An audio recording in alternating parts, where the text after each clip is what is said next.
আসসালামু আলাইকুম। আমার নাম মুর্শিদ ইবনে মাসুল লোহিত। আজ এই ভিডিওতে আমি কথা বলবো পঞ্চগড়ের ইতিহাস ও নামকরণ নিয়ে। তো শুরুতেই দেখে নিন যে পঞ্চগড় কোথায়।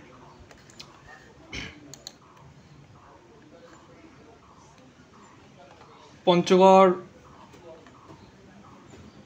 এটা হচ্ছে পাকিস্তান, এটা ভারত, আর এটা হচ্ছে বাংলাদেশ। আর এটা হচ্ছে বাংলাদেশের রাজধানী ঢাকা।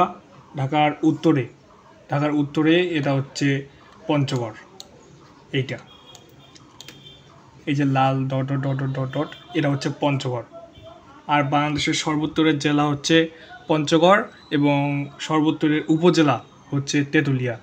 এই যে তেঁতুলিয়া, এই অঞ্চলটুকু হচ্ছে তেঁতুলিয়া। তো আমি এখন যে অঞ্চল নিয়ে কথা বলবো সেটা হচ্ছে পঞ্চগড়। এটা পঞ্চগড়।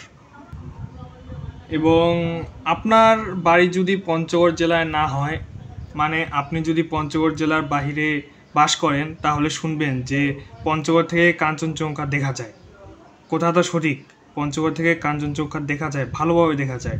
যদি আপনি আগে থেকে জানতেন যে পঞ্চগড় থেকে কাঞ্চনজঙ্ঘা দেখা যায়, তাহলে অনেকের মনে প্রশ্ন আসতে পারে যে কেন শুধু বাংলাদেশের পঞ্চগড় জেলা থেকেই কাঞ্চনজঙ্ঘা দেখা যায়।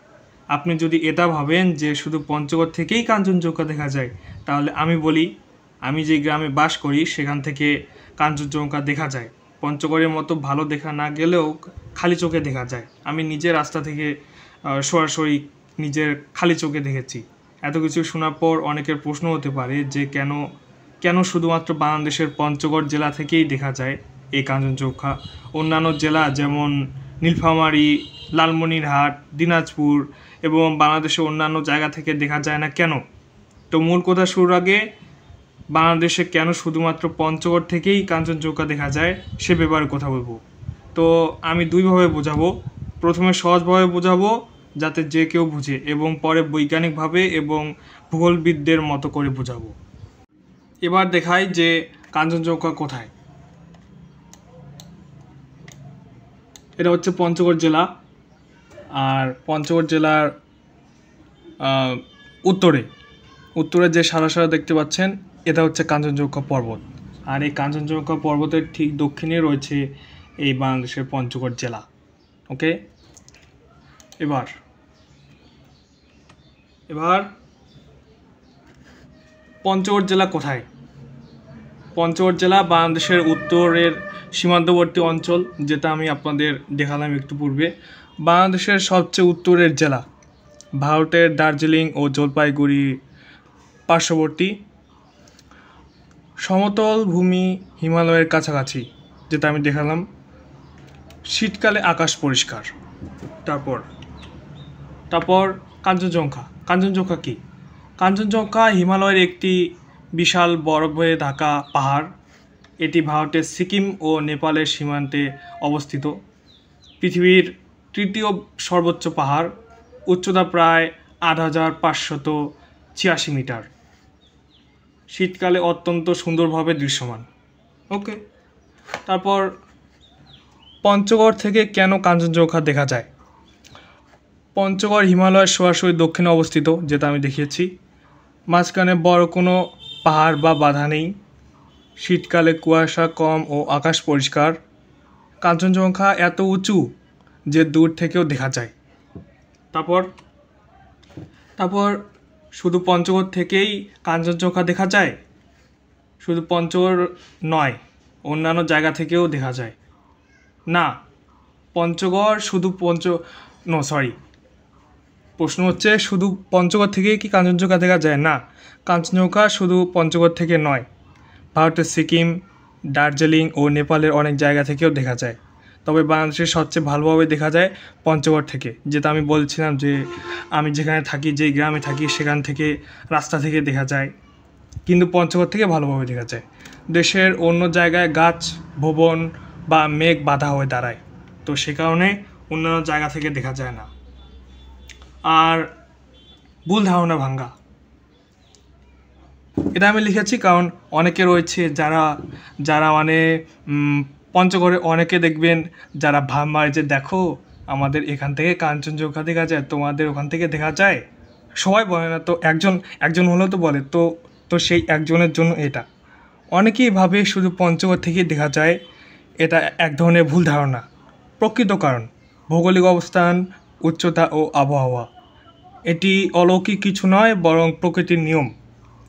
পরিষ্কার আকাশ আর কাঞ্চনজঙ্ঘার উচ্চতাই মূল বিষয়। ওকে, তো আমি বলেছিলাম যে আমি 2 নিয়মে বুঝাবো। প্রথমে সহজ নিয়মে, যেটা সকলে বুঝবে, এবং পরবর্তীতে বৈজ্ঞানিক ব্যাখ্যা দিব এবং ভূগোলবিদদের মতো বোঝাবো। তো এবার চলুন দ্বিতীয় নিয়মে বোঝাই। আপনারা দেখতে পাচ্ছেন যে এখানে একটা পৃথিবী রয়েছে, পৃথিবীর মানচিত্র এবং ল্যাটিটিউডিয়াল পজিশন, যা বাংলায় বলা হয় অক্ষাংশীয় অবস্থান। তো এটা কি? ল্যাটিটিউডিয়াল পজিশন হচ্ছে পৃথিবীর উত্তর দক্ষিণের অবস্থান। যেমন মনে করেন, একটা ছবি দেখাই। এই ছবিতে আপনারা দেখতে পাচ্ছেন যে এই যে সাদা রেখা, সাদা লম্বা রেখা, এই সাদা লম্বা রেখার এটা বাংলাদেশের উপর দিয়ে যাচ্ছে। তো এর কত ডিগ্রি উত্তরে, কত ডিগ্রি দক্ষিণে, এটাকে বলা হয় ল্যাটিটিউডিয়াল পজিশন বা অক্ষাংশীয় অবস্থান, বাংলা বলা হয়। এবার আপনাকে আরেকটি বিষয় বুঝতে হবে, সেটা হচ্ছে বর্ডার অ্যাডজেসেন্ট। এর মানে হচ্ছে সীমানার একেবারে কাছাকাছি। যেমন মনে করেন পঞ্চগড় ভারতের সীমান্তেও ঘেঁষা, তাই এখান থেকে হিমালয়ের কিছু অংশ দেখা যায়। যেমন দেখতে পাচ্ছেন সাদা, এগুলো হচ্ছে বর্ডার, বাংলাদেশের বর্ডার, ভারতের বর্ডার, আর পঞ্চগড় এখানে যেমনটি দেখতে পাচ্ছেন। তো এরা হচ্ছে বর্ডার অ্যাডজেসেন্ট। এবার জানা যাক যে ট্রানজিশন জোন কি। ট্রানজিশন জোন হচ্ছে সমতল আর পাহাড়ি এলাকার মাঝামাঝি জায়গা। যেমন মনে করেন পঞ্চগড় সমতল ও পাহাড়ি অঞ্চল মিলিয়ে একটি পরিবর্তনশীল এলাকা। এখানে আমি চিহ্নিত করেছি গ্রাউন্ড মানে ভূমি, হিল মানে পাহাড়, আর এটা হচ্ছে ট্রানজিশন জোন। আপনি যদি বাংলাদেশের দক্ষিণে থাকেন তবে সেখানকার মাটি নিচু এবং যদি উত্তরে যান তখন সেখানকার মাটি উঁচু। ওকে, তো এরকম এখানে সমতল ভূমি থেকে পাহাড়ে যাচ্ছে, তো মাঝখানে যেই অংশ সেটা হচ্ছে ট্রানজিশন জোন। মানে সমতল ভূমি থেকে, সমতলের বিপরীত আমার মনে আসছে না, মানে সমতল ভূমি থেকে উঁচু জায়গা যাওয়ার মাঝখানে যে অংশ জায়গা, সেটাই হচ্ছে ট্রানজিশন জোন। এবার জানতে হবে যে অরোগ্রাফিক ট্রান্সপারেন্সি কি। অরোগ্রাফিক ট্রান্সপারেন্সি হচ্ছে মাঝখানে পাহাড় না থাকলে স্পষ্টভাবে দেখা যায়। যেমন পঞ্চগড়ের সামনে কোনো বড় পাহাড় নেই, তাই কাঞ্চনজঙ্ঘা স্পষ্টভাবে দেখা যায়। তাই উদাহরণ দিতে গেলে কিছু ছবি দেখাতে হবে। যেমন এই ছবিটা, এখানে আপনারা দেখতে পাচ্ছেন যে যেমন এই ছবিটা না,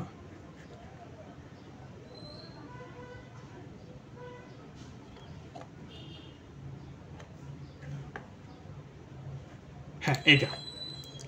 এখানে দেখতে পাচ্ছেন যে এখানে কোনো পাহাড় নেই, সামনে কোনো পাহাড় নেই, এখানে সুন্দর আকাশ, তারপর এখানে মাটি, ভূমি, এখানে ভালো ভূমি, আর সামনে কোনো পাহাড় নেই, স্পষ্ট দেখা যাচ্ছে। তো এটাই হচ্ছে orographic transparency. R optical penetration, এটা কি? অপটিক্যাল পেনিট্রেশন হচ্ছে চোখে অনেক দূর দেখা যাওয়ার ক্ষমতা। যেমন পরিষ্কার দিনে চোখ আমরা অনেক দূর পর্যন্ত দেখতে পারি, তাই কাঞ্চনজঙ্ঘা দেখা যায়। উদাহরণস্বরূপ হচ্ছে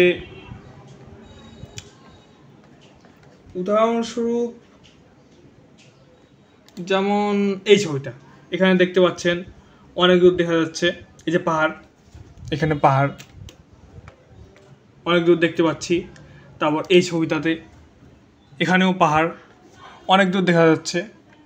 ওকে, তো এইটা হচ্ছে অপটিক্যাল পেনিট্রেশন। এবার জানা যাক যে জিওমরফোলজিক্যাল ফ্লাঙ্কিং প্লেন, এটা আবার কি? জিওমরফোলজিক্যাল ফ্লাঙ্কিং প্লেন মানে হচ্ছে সমতল ভূমি বা পাহাড়ের পাশে বিস্তৃত যেমন পঞ্চগড়ের সমতল ভূমি হিমালয়ের এক পাশে বিস্তৃত। উদাহরণস্বরূপ এই ছবিটি আমরা দেখতে পারি, যেমন যেমন যেমন যেমন যেমন এই ছবিটি এখানে দেখতে পাচ্ছেন যে পাহাড়ের পাশে সমতল ভূমি। আরেকটি উদাহরণে বলা যায় যেমন এই ছবিটি দূরে পাহাড় কিন্তু তার পাশে সমতল ভূমি, তো এটাই হচ্ছে জিওমরফোলজিক্যাল ফ্ল্যাঙ্কিং প্লেন। এবার পঞ্চগড়ের ভৌগোলিক অবস্থান। ল্যাটিটিউডিয়াল পজিশন 26 ডিগ্রি এবং 33 মিনিট উত্তর অক্ষাংশ। Border adjacent topographical transition zone. Orographic ট্রান্সপারেন্সির কারণে অপটিক্যাল পেনিট্রেশন উচ্চ। জিওমরফোলজিক্যাল মসৃণ ফ্ল্যাঙ্কিং প্লেন।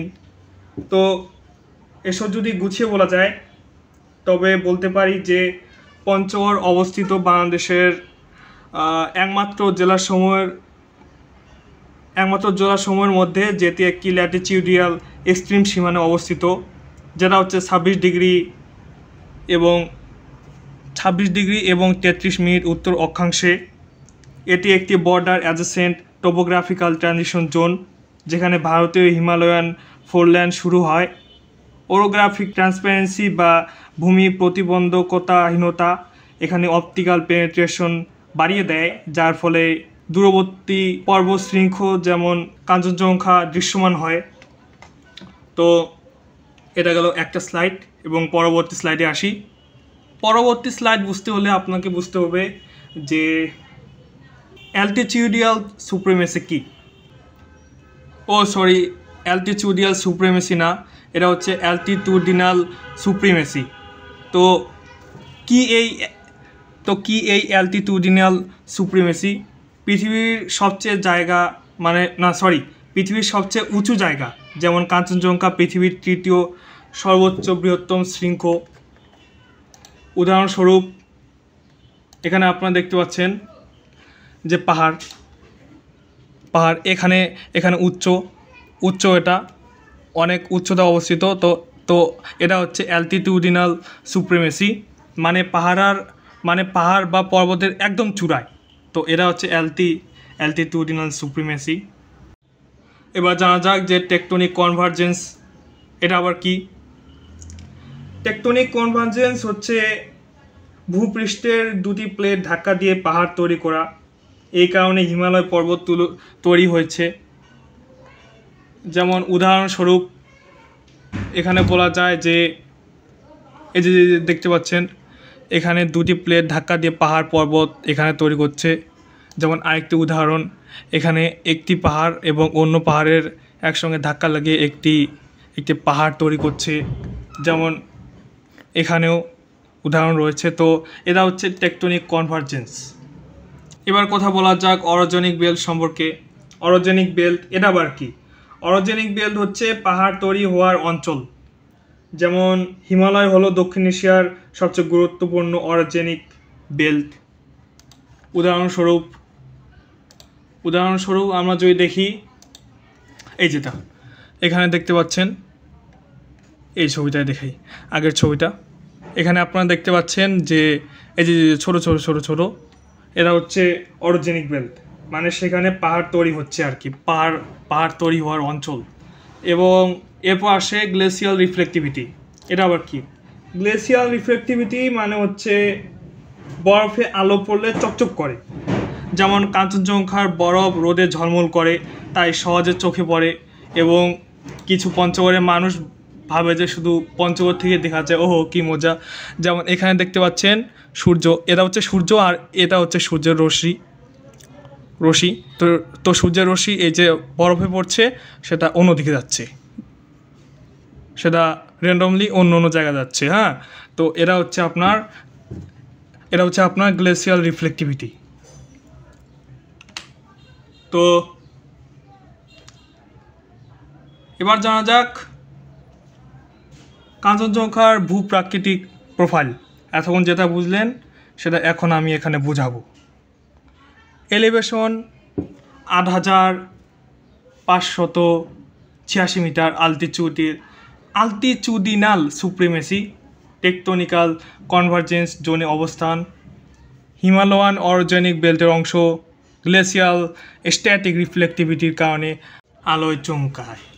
তো এবার যদি আমি বুঝিয়ে বলি তবে বলা যায় যে কাঞ্চনজঙ্ঘা অবস্থিত একটি টেকটোনিক্যাল কনভার্জেন্স জোনে, যেখানে ইন্ডিয়ান ও ইউরেশিয়ান প্লেটের সংঘর্ষের সৃষ্টি হয়েছে হিমালয়ান অরোজেনিক বেল্ট।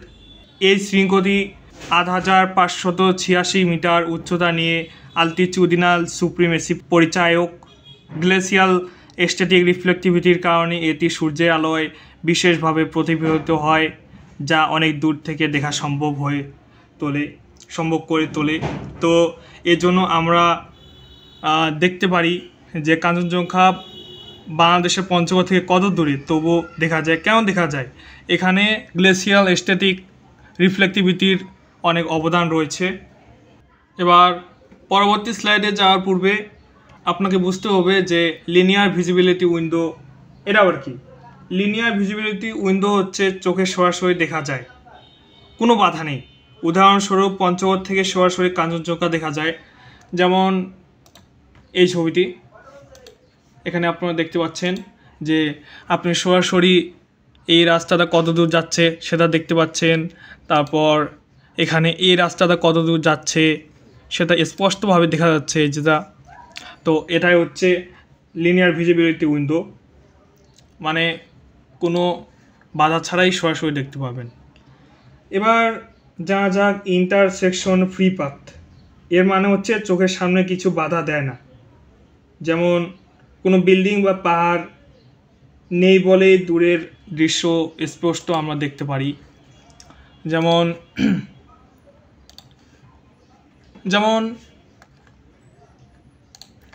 এই ছবিটাতে এখানে দেখতে পাচ্ছেন দূর দূরান্ত থেকে দেখা যাচ্ছে, এখানে কোনো বিল্ডিং নেই, তাই পাহাড়টা দেখতে পাচ্ছেন। এই মানে পাহাড়টি দেখার সময় মাঝখানে কোনো বাধাপ্রাপ্ত হয় না। তো এটাই হচ্ছে আপনার ইন্টারসেকশন ফ্রি পাথ, মানে চোখের সামনে কোনো বাধা দেয় না, স্পষ্ট দেখা যায়। এরপর বোঝা যাক যে অ্যাটমসফেরিক ট্রান্সলেশন এটা কি।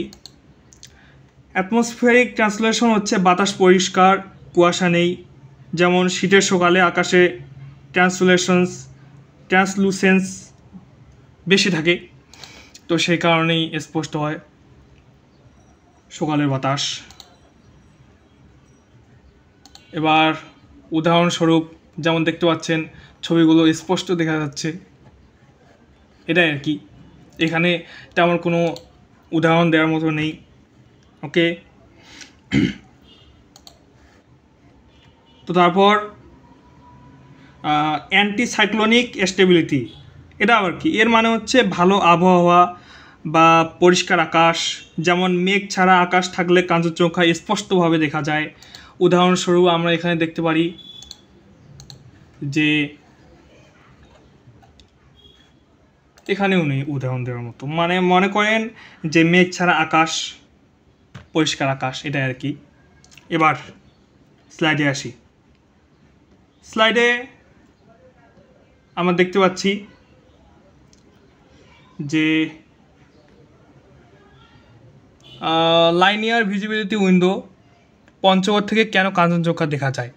এর কারণ হচ্ছে linear visibility window, topographical intersection free path, seasonal atmospheric translucence যা মূলত শীতকালে, anticyclonic stability, enhanced clarity.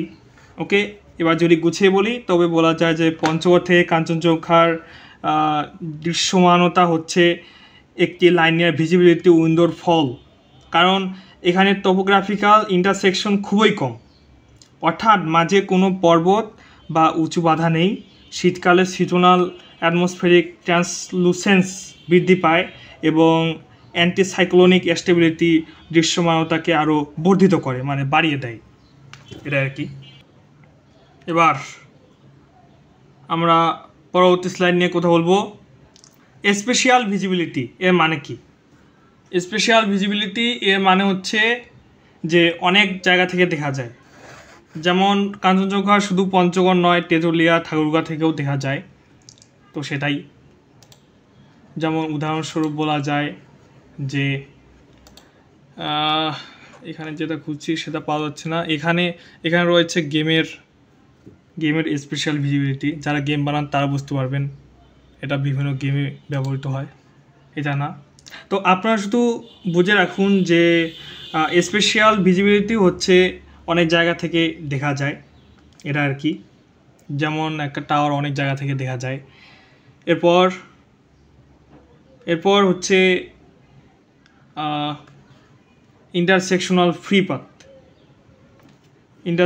Free path. এটা আবার কি ইন্টারসেকশনাল ফ্রি পাথ? তো ইন্টারসেকশনাল ফ্রি পাথ হচ্ছে বাধাহীন দৃশ্য আর কি। এইটা তো আগের, তাই তো বলি এইটা না।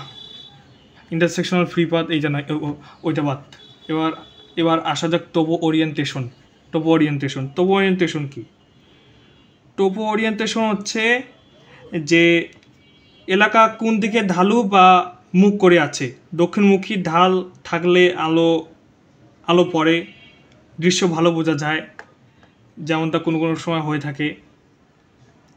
একটা উদাহরণ দিলাম। আরেকটা উদাহরণ হচ্ছে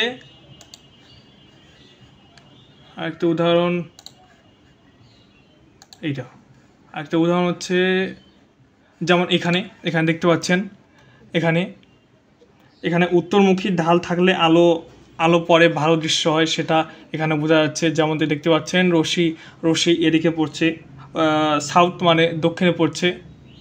তো এখানে ভালো বোঝা যাচ্ছে।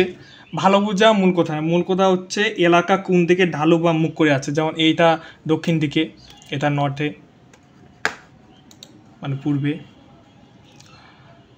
তারপর যেমন এখানে দেখতে পাচ্ছেন। ওকে, এবার ভিউ ব্লকিং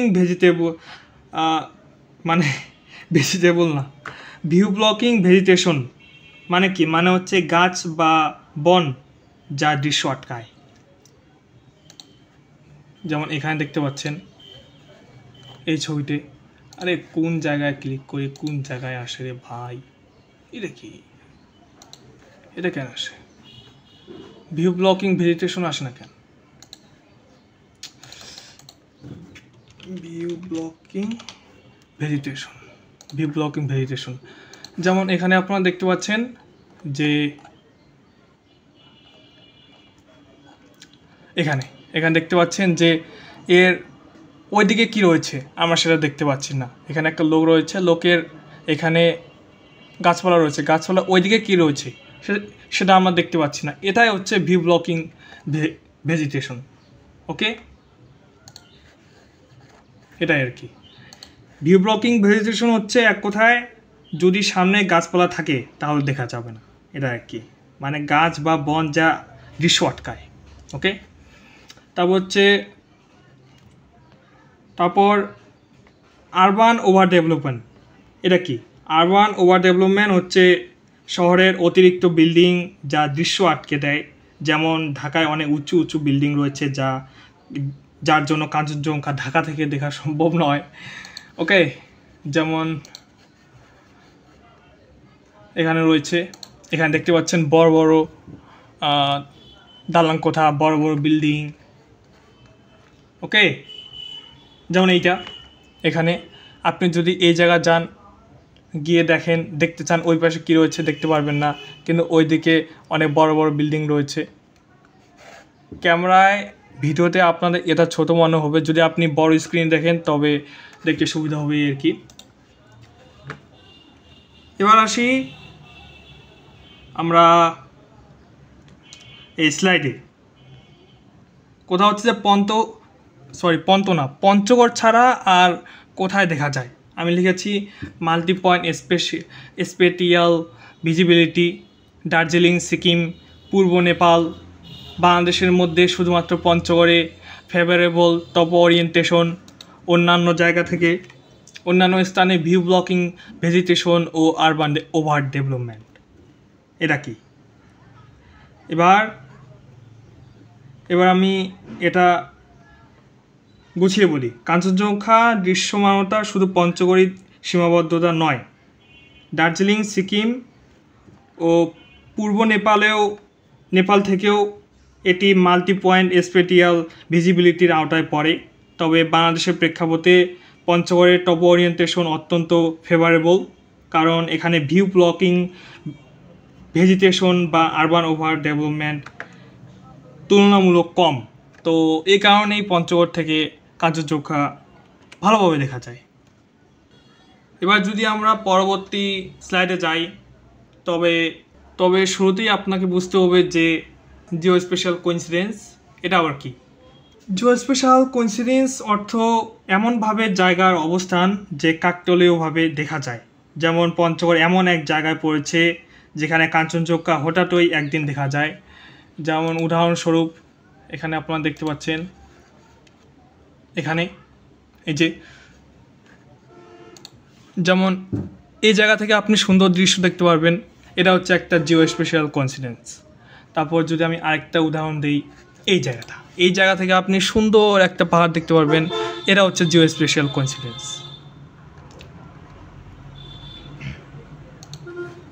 এই যে এখান থেকে আপনি এই দিকের ভালো একটা দৃশ্য দেখতে পারবেন, এটা হচ্ছে জিও স্পেশাল কোইন্সিডেন্স। মানে এক কথায় আপনি যখন পাহাড়ে যান বা কোনো একটা জায়গা যান, সেখানে গিয়ে দেখবেন এমন একটা জায়গা, সেখান থেকে ওই দৃশ্যটা সুন্দরভাবে দেখা যায়, প্রাকৃতিক দৃশ্য। তো সেটা আর কি জিও স্পেশাল কোইন্সিডেন্স, জিওগ্রাফিক্যাল না। তারপর হচ্ছে এলিভেশনাল অ্যাডভান্টেজ, এর মানে হচ্ছে একটু উঁচুতে থাকার কারণে ভালোভাবে দেখা যায়। যেমন পঞ্চগড় বাংলাদেশের উঁচু জেলার একটি, তাই দূরের দৃশ্য ভালো দেখা যায়। আরেকটি উদাহরণ বলা যায়, সেটি হচ্ছে টাওয়ার আপনারা দূর থেকে দেখতে পারেন। তো এটা আর কি, এখানে ছবিতে দেখার মতো উদাহরণ পেলাম না, তাই দেখালাম না। এটা আর কি ভিজুয়াল পারসেপশন। এটা কি ভিজুয়াল পারসেপশন? হচ্ছে যে আমরা যা খালি চোখে দেখি, দূরে সাদা পাহাড় দেখে মানুষ মুগ্ধ হয়, তারপর সমুদ্র সৈকতের দৃশ্য দেখে মানুষ মুগ্ধ হয়, মানে আমরা যা খালি চোখে দেখি। আপনি যা দেখছেন স্ক্রিনে আমার ভিডিও, তো এটাই হচ্ছে ভিজুয়াল পারসেপশন। ওকে, তারপর ব্যাকগ্রাউন্ড ক্লিয়ারিটি হচ্ছে পিছনের দৃশ্য কতটা পরিষ্কার। যেমন মেঘ না থাকলে পিছনের পাহাড় ঝকঝকে দেখা যায়। উদাহরণস্বরূপ এখানে আপনারা দেখতে পাচ্ছেন যে পাহাড়গুলো দেখা যাচ্ছে পরিষ্কারভাবে। তারপর এখানে এখানে ভালোভাবে দেখা যাচ্ছে। তারপর এখানেও দেখা যাচ্ছে। এটা হচ্ছে ব্যাকগ্রাউন্ড ক্লিয়ারিটি। মানে কি, মানে পিছনের দৃশ্য কতটা পরিষ্কার দেখা যায়। এটা আর কি যারা শীতকালে পাহাড়ে বেড়াতে যান, যেমন অনেকে চট্টগ্রামে গিয়েছেন পাহাড়গুলোতে, সেখানে আপনারা দেখতে পাবেন।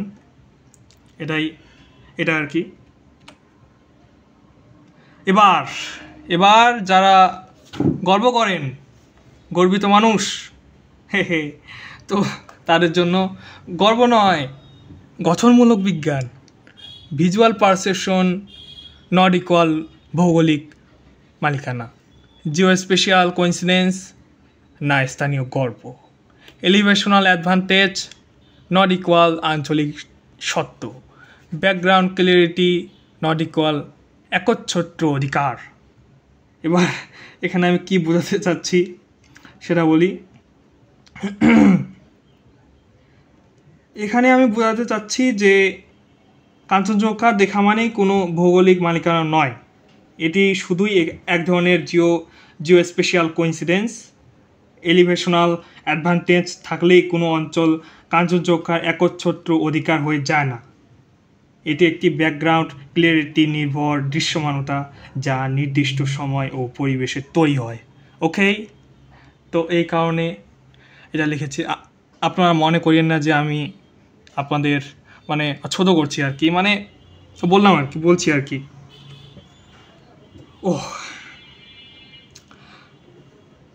অনেক গরম, অনেক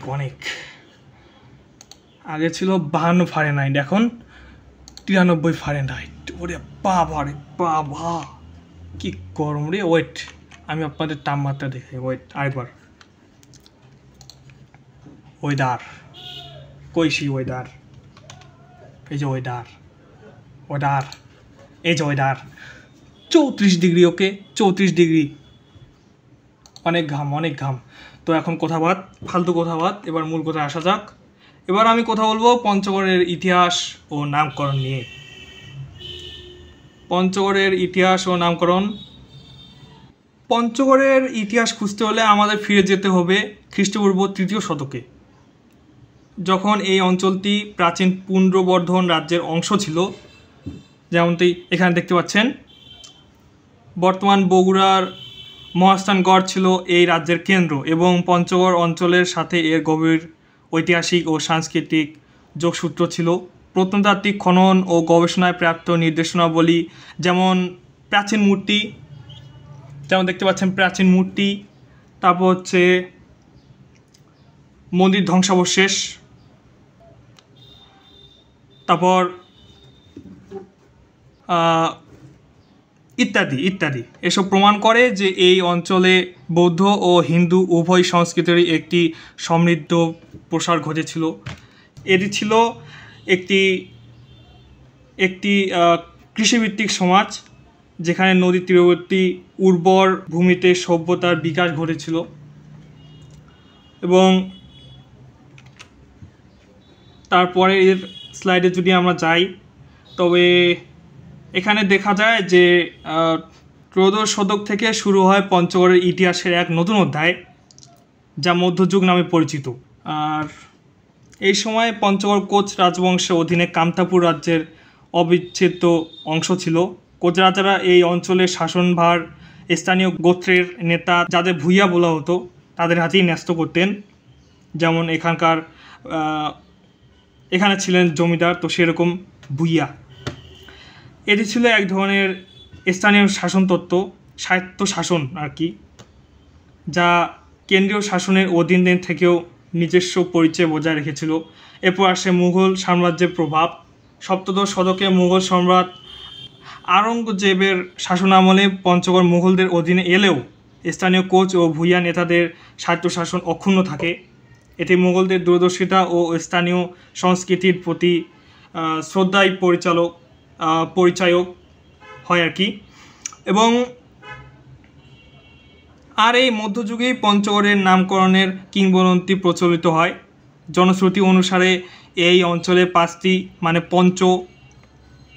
প্রাচীন গড় বা দুর্গ ছিল, যা থেকে পঞ্চগড় নামের উৎপত্তি। এই অঞ্চলগুলো কেবল দুর্গ ছিল না, বরং ছিল প্রতিরক্ষামূলক কাঠামো, যা স্থানীয় জনগোষ্ঠীর নিরাপত্তা নিশ্চিত করত। পরবর্তী অংশে আমরা এই 5টি গড়ের অবস্থান এবং তাদের ঐতিহাসিক গুরুত্ব নিয়ে বিশদ আলোচনা করব। ওকে, এবার আমরা যদি পরবর্তী স্লাইডে যাই, তবে আমরা দেখতে পাচ্ছি যে 1860 সালে পঞ্চগড় আনুষ্ঠানিকভাবে থানা হিসাবে প্রতিষ্ঠিত হয় এবং তৎকালীন ব্রিটিশ বাংলার জলপাইগুড়ি জেলার অন্তর্ভুক্ত হয়। ব্রিটিশ শাসনামলে এই অঞ্চলের কৃষি ও বাণিজ্য এক নতুন মোড় আসে। ব্রিটিশরা এখানে চা বাগান এবং নীল চাষের ব্যাপক প্রসার ঘটায়। যদিও এর ফলে কিছু অর্থনৈতিক উন্নতি সাধিত হয়, কিন্তু স্থানীয় জনগণের উপর করের বোঝা মারাত্মকভাবে বৃদ্ধি পায়, যা তাদের জীবনযাত্রাকে দুর্বিষহ করে তোলে। 1947 সালের পাকিস্তান ও ভারত বিভক্তির সময় পঞ্চগড় থানা পূর্ব পাকিস্তানের রংপুর জেলার অংশ হয়। যদিও কিছু সীমান্ত এলাকা ভারতের জলপাইগুড়ির সাথে সংযুক্ত ছিল, যা পরবর্তীতে অনেক জটিলতা সৃষ্টি করে। এই বিভাজন শুধু ভৌগোলিকই ছিল না, বরং সামাজিক ও সাংস্কৃতিক জীবনেও গভীরভাবে প্রভাবিত করেছিল। এবার আসা যাক মুক্তিযুদ্ধ এবং পাকিস্তান আমল আর কি, এক কথায়। যেমনটি আমি লিখেছি, প্রশাসনিক পরিবর্তন। 1969 সালে পঞ্চগড়কে ঠাকুরগাঁও মহকুমার অন্তর্ভুক্ত করা হয়। এটা শুরুর আগে আমি আপনাদের বলতে চাই যে আপনি যদি পঞ্চগড়ে আসেন, শুধু এই কাঞ্চনজঙ্ঘা দেখবেন না, এখানে দেখবেন যে অনেক চা বাগান রয়েছে। আমি ওই যে তেঁতুলিয়ার স্থলবন্দর গিয়েছিলাম, তো সেখানে দেখি এত চার কারখানা, শুধু চার কারখানা আর চার কারখানা। আমার বলতে সমস্যা হচ্ছে কেন, এই যে ওই আবহাওয়া কই, এই যে এই যে ওয়েদার, এই যে এই কারণে আর কি মুখটা দেখাচ্ছি না। যদি শরীর দেখাতাম তাহলে দেখতেন আমার গা একদম ঘেমে শেষ। এই যে দেখা যায় না, দেখা যায় না। আচ্ছা যাই হোক, ফালতু কথা বাদ। এবার যদি এই স্লাইডের কথা বলি তবে বলা যায় যে 1947 সালের পর থেকে 1971 সাল পর্যন্ত পঞ্চগড় ছিল পূর্ব পাকিস্তানের অংশ। এই সময়ে পঞ্চগড়ে বেশ কিছু প্রশাসনিক পরিবর্তন আসে, যেমন 1969 সালে পঞ্চগড়কে ঠাকুরগাঁও মহকুমা এর অন্তর্ভুক্ত করা হয়, যেমনটি আমি বললাম একটু পূর্বে। যদিও এই অঞ্চল মূলত কৃষি নির্ভর ছিল, তবে পাকিস্তানি শাসন আমলে এর উন্নয়নের গতি স্থবির ছিল আর কি, প্রায় স্থবির ছিল। অর্থনৈতিক বৈষম্য ও উন্নয়নের অভাব স্থানীয় জনগণের মধ্যে ক্ষোভের জন্ম দেয়। 1971 সালে যখন বাংলাদেশের মুক্তিযুদ্ধ শুরু হয়, পঞ্চগড়ের মুক্তিকামী জনতা সক্রিয়ভাবে 9 মাসের এই স্বাধীনতা যুদ্ধে অংশ নেয়। এই জেলাটি বাংলাদেশের ভারত সীমান্ত দিয়ে অস্ত্র ও সাহায্য প্রবেশের একটি গুরুত্বপূর্ণ রুট হিসেবে ব্যবহৃত হয়েছিল। পঞ্চগড়ের বীর মুক্তিযোদ্ধারা দেশের স্বাধীনতার জন্য অসামান্য অবদান রেখেছিলেন। এই সময়ে ঘটে যাওয়া ধাপধূপ গণহত্যা পঞ্চগড়ের ইতিহাসের এক কালো অধ্যায়, যেখানে প্রায় 3500 নিরীহ বাঙালি হিন্দুকে নির্মমভাবে হত্যা করা হয়েছিল। এটি ছিল উত্তরবঙ্গের অন্যতম একটি বৃহৎ গণহত্যা। তো তারপর পঞ্চগড়ের ইতিহাস ও নামকরণে রয়েছে জেলা হিসেবে প্রতিষ্ঠা। 1984 সালের 1 ফেব্রুয়ারি পঞ্চগড়কে জেলা হিসেবে ঘোষণা করা হয়, ঠাকুরগাঁ থেকে আলাদা করে। প্রথম প্রশাসক মোহাম্মদ শামসুল ইসলাম প্রথম জেলা প্রশাসক নিযুক্ত হন। অর্থনৈতিক উন্নয়ন কৃষি, ধান, গম, ভুট্টা, আলু ও আমের চাষে বিশেষায়িত। পাথর বালু, করতোয়া নদীর পাথর ও বালু বাংলাদেশের নির্মাণ শিল্পে মূল চালিকা শক্তি। পর্যটন, তেঁতুলিয়া বাংলাদেশের সর্বোত্তর বিন্দু।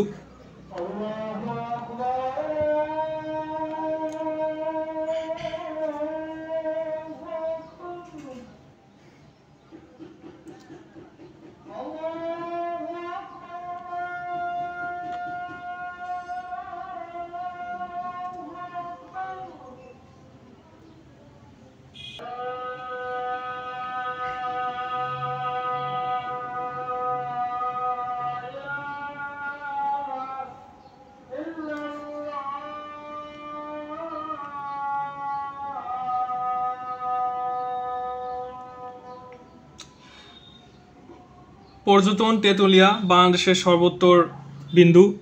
বাংলাদেশ ভারত ফ্রেন্ডশিপ গেট এবং প্রাকৃতিক সৌন্দর্য পর্যটকদের আকর্ষণ করে।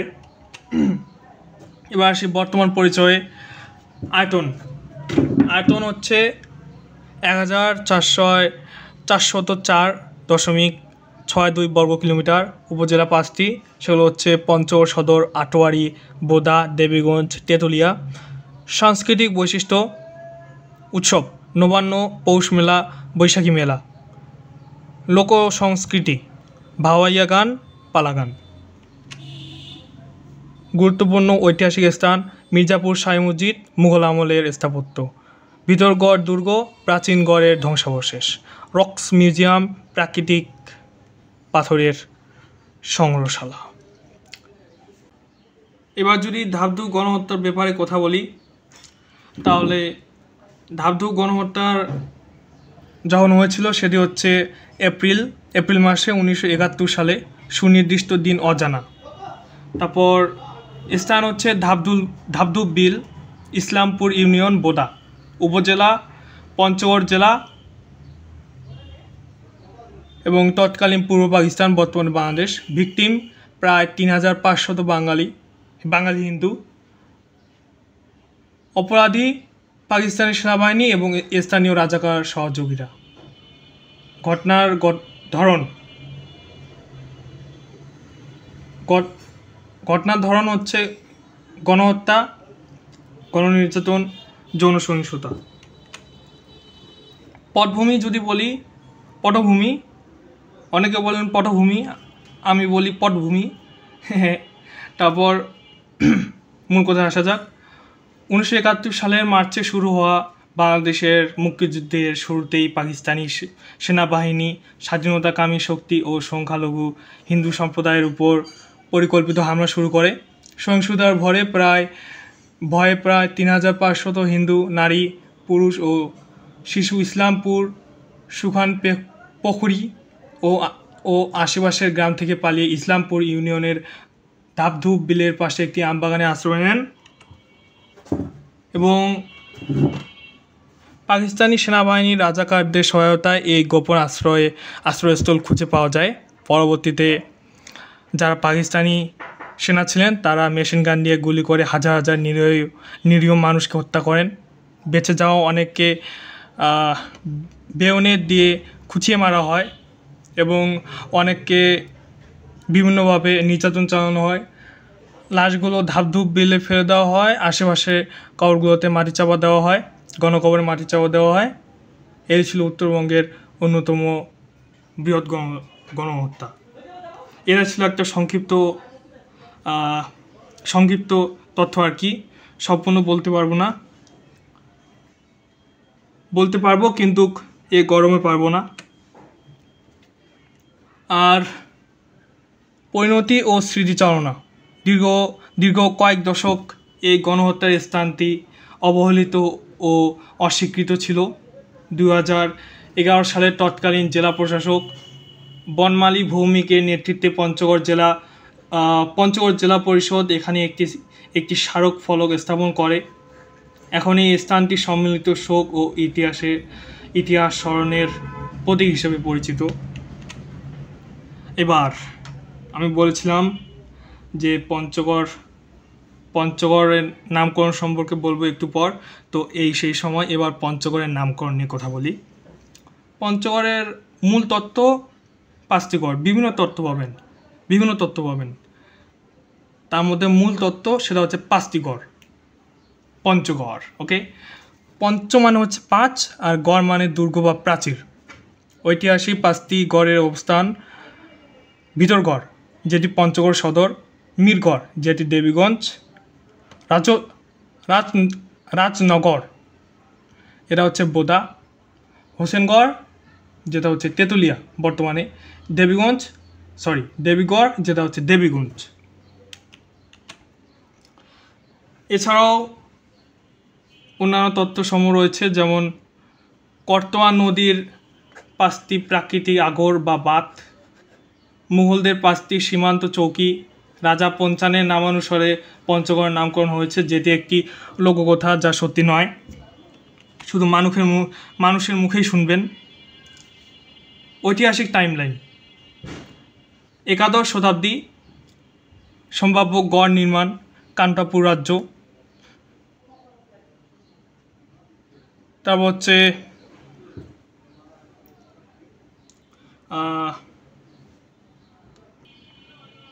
এবার হচ্ছে 17 শতাব্দী, মুঘল নথিতে উল্লেখ, মানে আমি পঞ্চগড় যে নামটা সেটার কথা বলছি।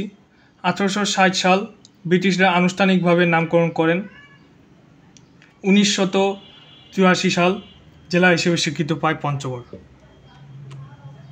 ভিতরগড়ের প্রত্নতাত্ত্বিক এর প্রমাণ: ভিতরগড়ের প্রত্নতাত্ত্বিক ধ্বংসাবশেষ 1872 সালের হান্টার গেজেটিয়ারে নামের উল্লেখ, মানে পঞ্চগড় নামের উল্লেখ, স্থানীয় প্রবাদ প্রবচন। তারপর প্রশাসনিক উন্নয়ন: প্রথম জেলা প্রশাসক মোহাম্মদ শামসুল ইসলাম, যেটা হচ্ছে 1984 সাল। উপজেলা গঠন: 5টি উপজেলা রয়েছে, যেটি আমি পূর্বে বলেছিলাম: সদর, বোদা, দেবীগঞ্জ, আটোয়ারি, তেঁতুলিয়া।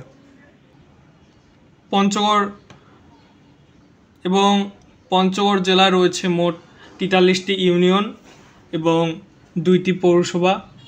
নির্বাচনী এলাকা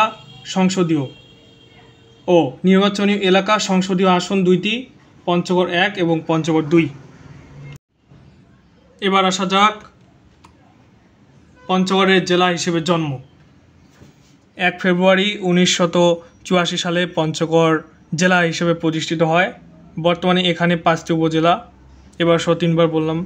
পঞ্চগড় সদর, তেঁতুলিয়া, বোদা, দেবীগঞ্জ, আটোয়ারি। অর্থনৈতিক পরিবর্তন। কৃষি। পঞ্চগড় বাংলাদেশে আলু চাষে অন্যতম শীর্ষ জেলা। আম, লিচু ও কাঁঠালের জন্য বিখ্যাত। তেঁতুলিয়া ও বাংলাবান্ধা এলাকায় অনেক চা বাগান রয়েছে। যেমনটা আমি বলেছি, যদি আপনি পঞ্চগড়ে আসেন, তেঁতুলিয়ার দিকে আপনি যদি যান, তেঁতুলিয়া বাংলাবান্ধা, তখন দেখবেন শুধু চায়ের কারখানা। শিল্প। করতোয়া নদী থেকে পাথর তোলা হয়। দেশের 90% নির্মাণ কাজের পাথর এখান থেকে যায়। বোদা পঞ্চগড় সড়কের পাশে কিছু শিল্প এলাকা গড়ে উঠেছে। অবকাঠামো উন্নয়ন। পঞ্চগড় ঢাকা মহাসড়ক, যেটি হচ্ছে 303 কিলোমিটার। সড়ক নেটওয়ার্কের কথা বলছি। বাংলাদেশ ভারত ফ্রেন্ডশিপ ব্রিজ, যেটি রয়েছে তেঁতুলিয়ায়। শিক্ষা। পঞ্চগড় সরকারি কলেজ 1985 সালে এটি প্রতিষ্ঠিত হয়েছিল। পঞ্চগড় বিজ্ঞান ও প্রযুক্তি বিশ্ববিদ্যালয়, যেটা হচ্ছে বর্তমানে পেন্ডিংয়ে proposed not pending, it is proposal. পর্যটন সেক্টরে উত্থান। তেঁতুলিয়া বাংলাদেশের সর্বোত্তর বিন্দু, যেমনটি আমি শুরুতে বলেছিলাম, যেটি হচ্ছে 26 ডিগ্রি এবং 15 মিনিট উত্তরে। রক্স মিউজিয়াম, প্রাকৃতিক পাথরের সংগ্রহশালা, দর্শনীয় স্থান, ভিতরগড় প্রত্নস্থল, বাংলাবান্ধা স্থলবন্দর।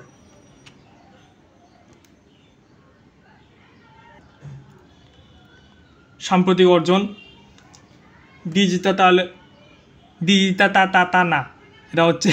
এটা হচ্ছে ডিজিটালাইজেশন। 100% union digital centre. স্বাস্থ্য সম্পর্কে যদি বলা যায়, তবে বলা যায় যে 250 শয্যার জেলা হাসপাতাল, আধুনিকায়ন। কৃষি। হাইড্রোপনিক ফার্মিং প্রবর্তন। চ্যালেঞ্জ। সীমান্ত সমস্যা। ভারতের সাথে অমীমাংসিত সীমানা, যেটা হচ্ছে কমলা নদী। প্রাকৃতিক দুর্যোগ, বার্ষিক বন্যা ও নদী ভাঙ্গন। এবার কথা বলা যাক প্রারম্ভিক যুগ নিয়ে, যেটি হচ্ছে 1878 সাল থেকে 1947 সাল পর্যন্ত। পঞ্চগড়ের রেল স্টেশনের ইতিহাস ও পুনর্জাগরণ সম্পর্কে। 1878 সাল পার্বতীপুর ঠাকুরগাঁও রেললাইন চালু, যেটি হচ্ছে মিটার গেজ। 1899 সাল ঠাকুরগাঁও থেকে পঞ্চগড় সম্প্রসারণ হয়, যেটি 52 কিলোমিটার। উদ্দেশ্য কৃষিপণ্য যেমন চা, পাট, কাঠ পরিবহন করা। তারপর স্টেশন পঞ্চগড়, বোদা, দেবীগঞ্জ। ট্রেনের গতি 30 থেকে 40 কিলোমিটার প্রতি ঘন্টা। এবার আসা যাক মধ্যবর্তী সময়, 1947 সাল থেকে 1971 সাল।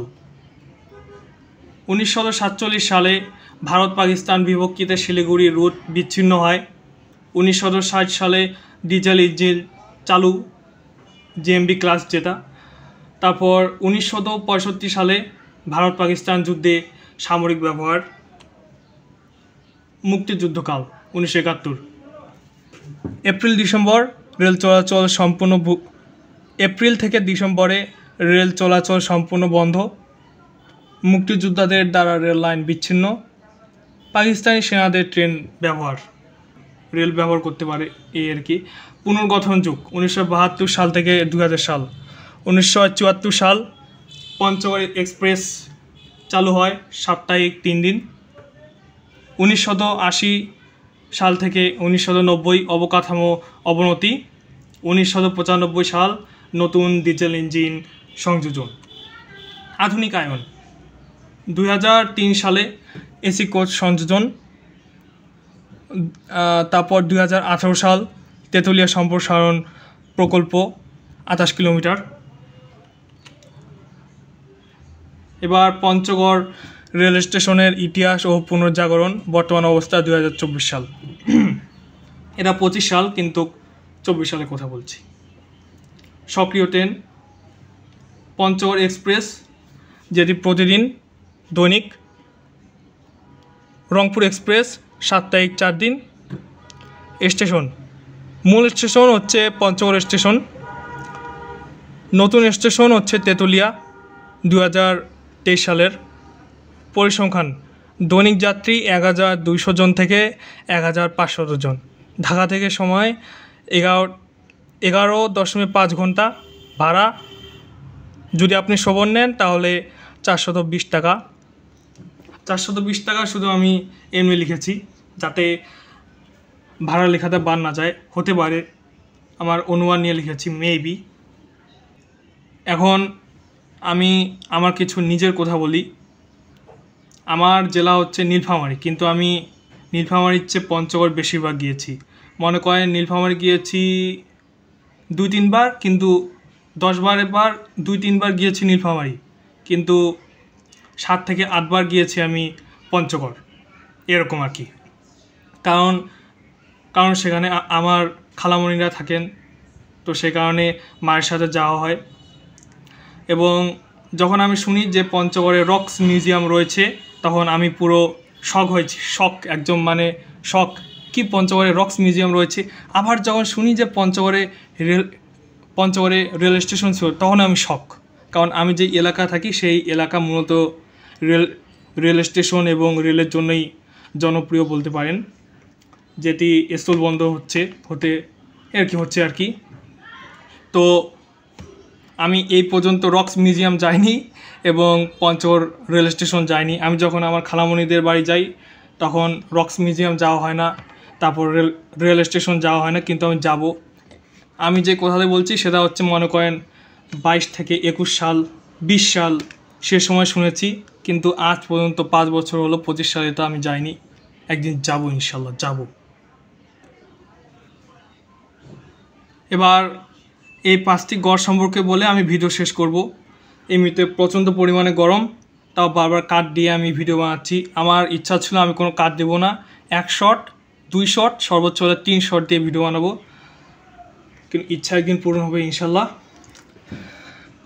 ভিতরগড় ঠিকানা পঞ্চগড় সদর, ভিতরগড় বাজারের পাশে। দেখার জায়গা পুরনো ইটের দেয়াল, খননকৃত স্থান। বর্তমান অবস্থা সরকারি সাইনবোর্ড লাগানো, আশেপাশের জঙ্গল পরিষ্কার করা হয়েছে। মিরগড় ঠিকানা দেবীগঞ্জ উপজেলার মিরগড় গ্রাম স্কুলের পিছনে।